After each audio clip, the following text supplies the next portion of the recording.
Hey mathematicians!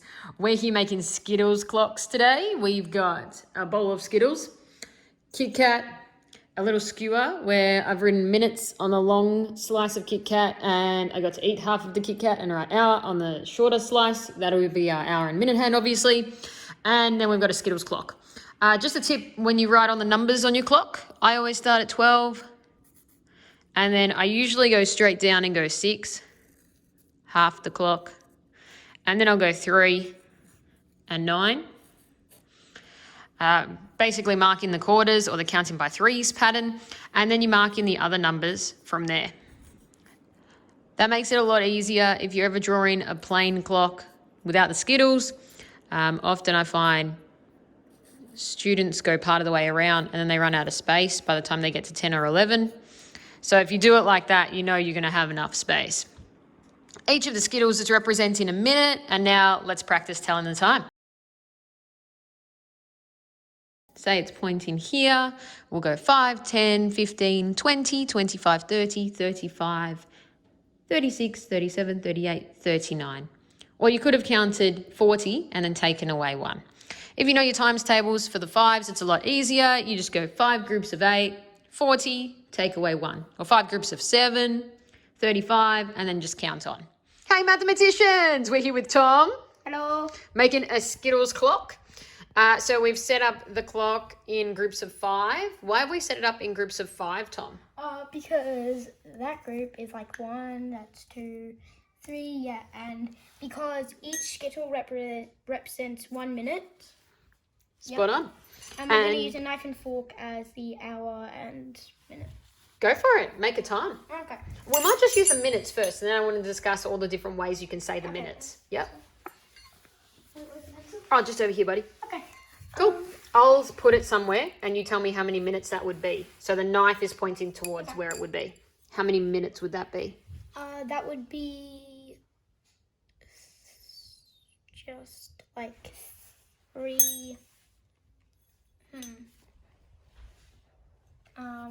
So each one of these is 5. So you can count it, or you can use your 5 times tables. 5, 10, 15.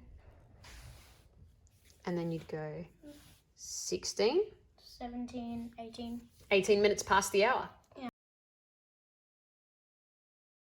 Yeah. Just if it's a bit of a challenge, you could also, so we're at here, how many minutes to go till the next hour? So basically a way to make 60. 21 and what makes 60? So we'll push out these 3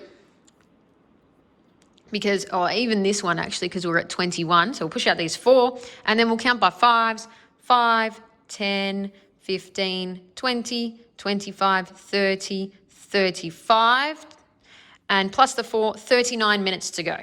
So if we could say 21 minutes past, 39 minutes to go. That helps when you get to times like this, where they won't really say 45, 46, 47, 48, 49, for example. 49 minutes past, most people say 11 minutes to go. So the 1 minute to go and then the 5 and 10. So it just makes more sense learning it like that first. Practice. Did you eat one, Tom? Yeah. The minutes can go missing. Maybe that's how that minute went missing. All right, count it by 5s and then we'll add the last 2 on. Go for it. Okay. So 5, 10, 15, 20, 25, 30. Wait, no. Yeah, you got it. Yeah. Go 5, again though. 5, 10, 15, 20, 25, 30, 35, 40. And then 42. now bring in the hours. I like to take away the minutes the first time we study the hours and just basically flick it around, pretend the R is the arrow. Let's say it's here. So it's going to be between 2 and 3. So don't say 3. 3 is the hour we're going towards. We're not in that hour yet. It's currently 2. Flick it around again. Which hour we're in? It's 9 or 10. Choose the 9 because that's the hour we're in. That's the hour it's past. It's going towards 10, but we're not there yet. Oh, because it's before the 7. Yes, yeah. Not after, because it was if it was like there, then that would be yeah. because after the 6, that means it's 6 o'clock. But if it was after the 7, then it would be 7. Spot on, buddy. Good. And also, if we're really close to the 7, it's going to be really close to the 7. Or if the minutes were like back here, right towards the start of the 6, it would be really close to the 6. Yeah. Yeah, because the hour hand slowly moves across as the minute hand does its work. Ticks around. Yeah. Like this. Do the minutes first. It's 20 past 1. We're not at 2 yet. So, or it's 40 minutes till 2.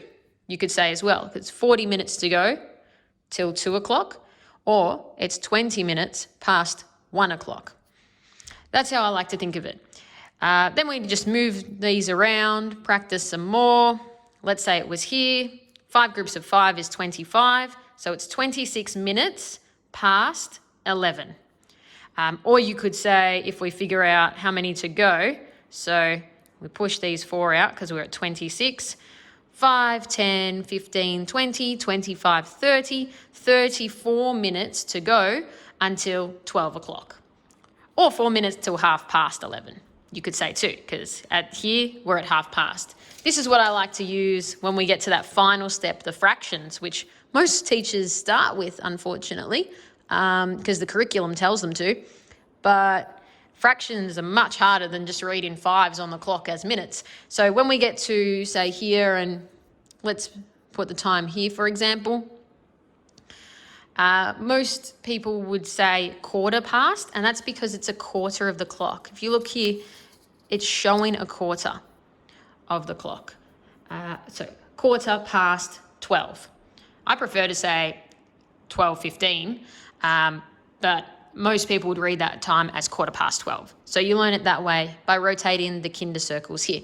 Let's say we're here, another of the fractions of the clock, and this hour hand would be halfway between the 12 and 1. So we're going to say the 12. So it's 12:30 or 30 minutes past 12. I always like to start with the minutes. Or we could rotate this spinner circle around till it gets to half. So you can see it's half of the circle. So that's why half is half past, because you're at half of the circle. Or half past, you could say half too as well. It's not something we really say, but technically it's correct. Then finally, if the minutes is here, it's a quarter to go till the hour. So this one is a quarter to go until the next hour. So we're at 12:45 or 45 minutes past 12, but we could also say 15 minutes till 1 or 1 quarter till 1. So quarter to 1 in short form. 10, 15, 20, 25, 30, 35, 40, 45, 48, I think. Yep. So 6:48. Spot on. 6:48. I'll write it first because then I'll probably forget it. Yeah, good strategy. Go.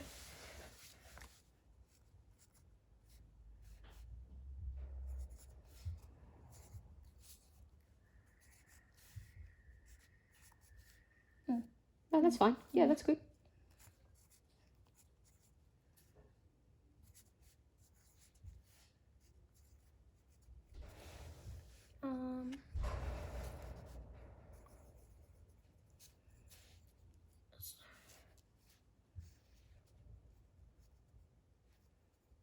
Single hand.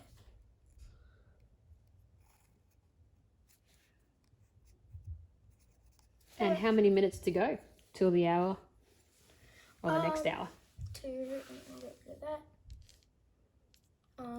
So 5, 10, and then 10 plus 2 is 12. So 12 minutes. You can make whatever you like on there. How are you supposed to check if it's PM? Ah, good question. Well, how do you really check if it's PM or AM in real life? I don't know, just look at the window and see if it's dark. That's right. Yep. If it's PM, will it be dark or light? Probably it will be kind of a mix in the middle. That's right, because it goes across the 12 hours, doesn't it? Yeah. So if it's 7:18 PM, would it be dark or light? Probably very dark. Yeah, pretty dark, especially now in autumn. What about 7:18 AM? Probably, yeah, it's actually pretty light. Yeah, just like morning, just Yep. starting to become morning. Yep.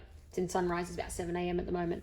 All right, make a new time. Great question, Tom. Okay. Where you wanted it, but I'll make the minutes a bit harder. Okay. Yep. So that's about let me see. 5, 10, 15, 20, 25, 30, 35, 40, 42, and then 43. So that's 40. That is 5:43. Good. And what if I was asking how many minutes till 6 o'clock? Let me see. So that's 2, and then I'll get rid of them, like kind of like that, and then basically count on. So 5, 10, 15. So then that's 15 minutes. Add the 2 back on, and then like add that. So 15 plus 2 would be 17, and then that's the answer. 17 minutes to go. Till 6 o'clock? Yeah.